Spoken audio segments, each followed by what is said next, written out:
The White House and Congress are joining forces to try to ban TikTok. The Biden administration signaled support for a bipartisan bill that would force ByteDance to sell the hugely popular app if it wants to stay on U.S. app stores.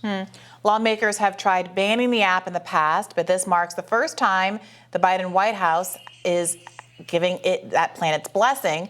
The bill is due to be marked up in the House and Energy and Commerce Committee on Thursday. Yeah, so it has both Democratic and Republican sponsors, and the Biden White House has said they support the bill.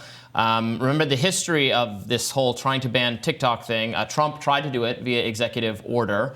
The court said no, and then the matter got dropped during the Biden administration, although Biden, like Trump, signaled support for doing something just like this. So now they do have a bill that meets the administration's approval and that pleases a lot of people in both parties. Does not please me, and I suspect won't please you, for the reasons that I don't think, despite whatever concerns you might have about TikTok, I think some of them are valid and some of them aren't, giving the federal government the power to unilaterally ban not just TikTok, but actually any app that in the federal government's definition is described as being owned by a hostile foreign adversary, and then you start to get into the definitions of what constitutes a hostile foreign adversary, gets really dicey and has obvious First Amendment complications.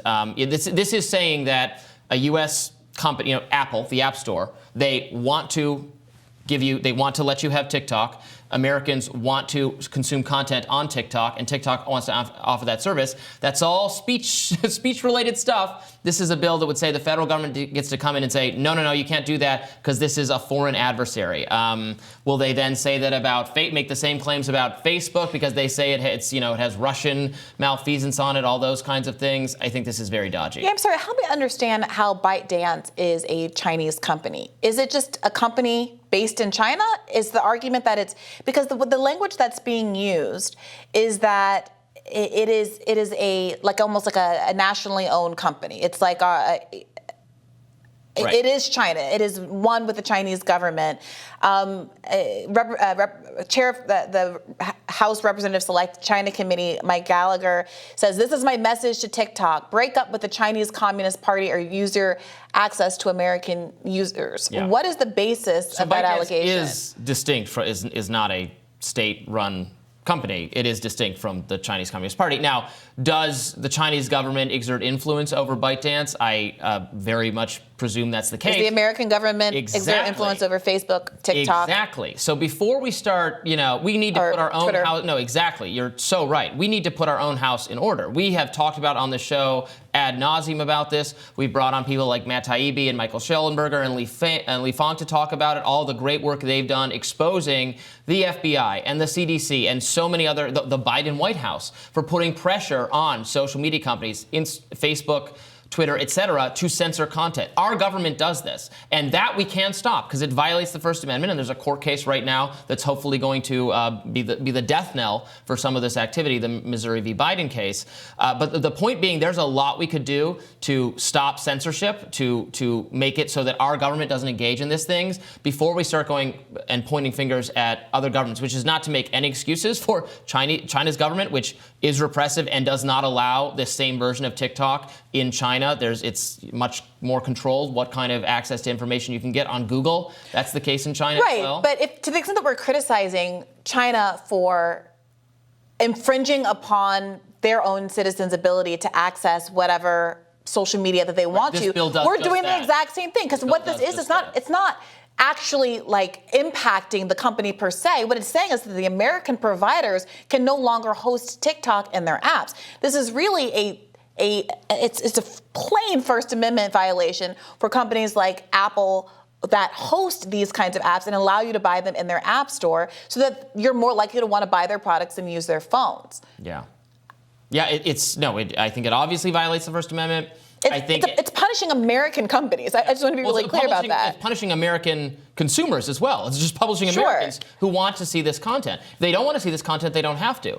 And also, I was looking more closely. My colleague at Reason, Elizabeth Nolan Brown, did some very good deep digging on this, on how the term foreign adversary will be defined. Because remember, this gives the federal government power to, not just against TikTok, but to describe theoretically as a foreign adversary, a foreign person that is just headquartered in or has its primary place of business in a foreign country, in an adversarial country, a person subject to the direction or control of a foreign person or entity. And again, remember all of the Russiagate kind of statements or things that are still being made today by many in the mainstream media about how various platforms are repurposing Russian propaganda or Russian narratives. That accusation has been made of Elon Musk, of being on Facebook. So I think these other platforms, and then theoretically a new platform could come along, originating in some other part of the world, providing a good service or providing information. My attitude is that people should be able to decide for themselves what's good information and what's not. That's not the government's job. It's literally prohibited by our most fundamental laws. So I think this is very bad. Yeah. I also don't want to miss how much TikTok has come under fire right now for substantive sort of political and ideological reasons. There has been a good deal of commentary, shall we say, and in some quarters frustration by how TikTok has been a venue to amplify phone videos that have been taken on the ground in Gaza at a time when over 100 journalists have been killed in Gaza, at a time when there have been limitations to the press being able to get in and film what's going on the ground. In some ways, this is a humanitarian crisis that has been better filmed despite those things than most, because these clips have been going viral on TikTok. And I do think that while there has been a long-standing ideological push against social media and TikTok in particular around Russiagate, Russophobia dating back to 2016. The newer thrust of this does seem to be really centered on why won't these TikTok kids stop talking about Gaza, an issue that's obviously hurting Joe Biden with that base. Yeah, I mean, there are so many criticisms they're making of TikTok. This is a good example of why bipartisanship is not always a good thing, frankly, because this is not just a Republican idea to get rid of TikTok. It has tremendous buy-in from Democrats. This bill is specifically co-sponsored by a Democrat, and Biden has signed off on it.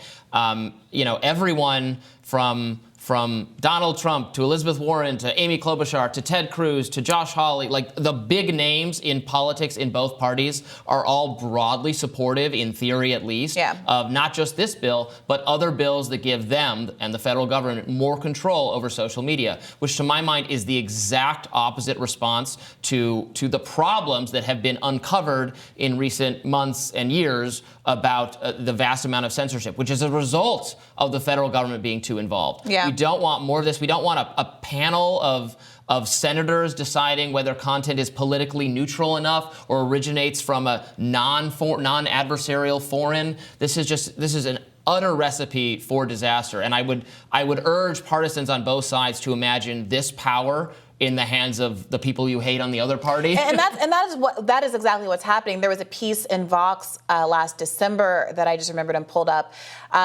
where that described how all of these special interest groups have been meeting with TikTok precisely over the concern that it was favoring pro-Palestinian speech. Get this. The CEO of TikTok, Shu Chu, reportedly met with executives at Tinder, Facebook, and the Anti-Defamation League, among others, to discuss moderation and misinformation, while its head of operations held a private video call with more than a dozen Jewish TikTokers and celebrities, including Sacha Baron Cohen and Amy Schumer, during which Cohen discussed accused the app of creating the biggest anti-Semitic movement since the Nazis. So that is what's going on behind the scenes. And this Vox article makes the case that it's not intentionally promoting one kind of content or the other.